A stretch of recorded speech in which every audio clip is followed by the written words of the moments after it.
is now time for the hot topic of the hour. Iran's Ayatollah Khomeini reportedly ordering a direct attack on Israel in retaliation for the killing of Hamas leader Ismail Haniyeh, as the Middle East is on the brink of war this morning. Here's the White House's response. We don't believe that an escalation is inevitable, and there's no signs that an escalation is imminent. This is something that we've been concerned about since the 7th of October. Former President Trump weighing in on the rising tensions with Iran at a rally last night in Pennsylvania. Look at Iran. Iran is going wild now, aren't they? You know, Iran was broke when I was president. They didn't have money to give to Hamas. They didn't have money to give to Hezbollah. You see what's going on now with Hezbollah now. You're going to end up in a world war. You're going to end up in a third world war pretty soon with this guy between Ukraine and Russia and the stupidity with. I will get that negotiated and ended before I ever take office. I'll do it after the election as president-elect. So where is President Biden? Fox News' Jackie Heinrich pressed White House Press Secretary Karine Jean-Pierre on where there has been no statement for the president so far. Watch.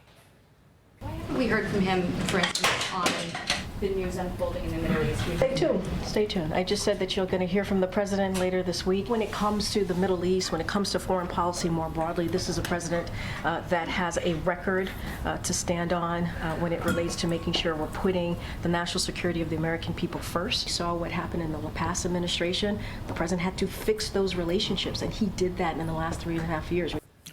And Fox has learned that President Biden's team is assessing a potential Middle Eastern trip for the president as he focuses, apparently, they say, on brokering a peace deal, which the White House says it still believes is possible. Watch. We've got a team in the region, and we're going to keep the shoulder to the wheel. We still believe the gaps are narrow enough to be closed. We still believe the details can be hashed out based on the reporting over the last 24, 48 hours, what impact any of this is going to have on the ceasefire deal. Well, Caroline Downey, unfortunately, we did have something in place that had peace in the Middle East called the Abraham Accords. That's no longer the case. No, that's been completely fractured thanks to Biden's fecklessness. And honestly, Maria, Iran is emboldened right now more than ever before because the Biden administration has coddled it and covered for its malign influence in this country and across the globe. I just want to mention that earlier this month, the director of national intelligence, Avril Haines, warned that Iran was funding and encouraging these pro-Hamas protests in this country, not only on college campuses, but in our cities. Iran's dictator, the Ayatollah, claimed that, these activists were part of a global terror network. They're actually part of their resistance front. So the question is, how did we get here? We got here because instead of deterring Iran, the Biden administration allowed it to creep into the U.S. and then allowed its proxies, Hamas, Hezbollah, and the Houthis to basically, keep waging terror while Iran develops nuclear weapons. Yeah. And so, that's the state of affairs right now. Yeah, it sure is. Meanwhile, another big story this morning, the three masterminds behind the 9/11 terrorist attack, including Khalid Sheikh Mohammed, will be spared the death penalty. They struck a deal with prosecutors, lawmakers, and families of 9/11 victims are slamming this deal after waiting nearly 24 years for justice. The New York Post editorial board out with this piece. With 9/11 deal, President Biden dishonors the victims of terror, writing this now after having already dishonored the sacrifice of our troops with the disastrous pullout from Afghanistan. President Biden dishonors the memories of those slain on 9/11 by agreeing to a plea deal with terrorist mastermind Khalid Sheikh Mohammed. The KSM deal is just one more failure of an administration rife with them. Your reaction, Mark? Well, look, we have an administration that has been soft on crime, and they are soft on terror as well. And if you think you're going to get anything different under a Kamala Harris administration, that's not going to happen.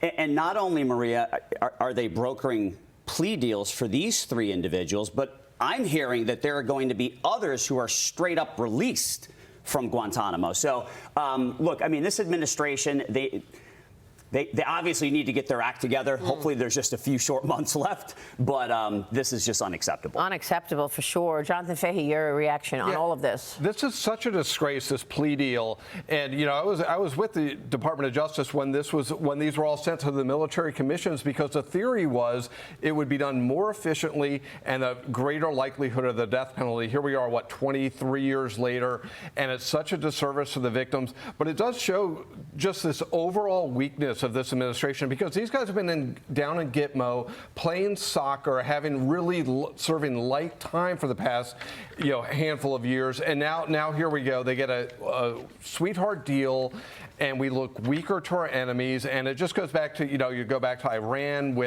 We've not only shown our weakness, but we've given them money, so they are richer and able to harm us. And then you look at the Department of Homeland Security that we have, and you look at our vulnerabilities, and they've been more concerned about bringing in as many illegal aliens into this country as they have, more concerned than securing our nation. So we are so vulnerable now, and you hear from the Director Wray of the FBI, but they really aren't doing anything about it other than just saying we're vulnerable. Well, I mean, the news from Iran certainly, overshadowing so many other big stories this morning, but the Supreme Leader is ordering a direct retaliatory attack on Israel. So we're watching this story closely this morning for any developments. We're just getting started.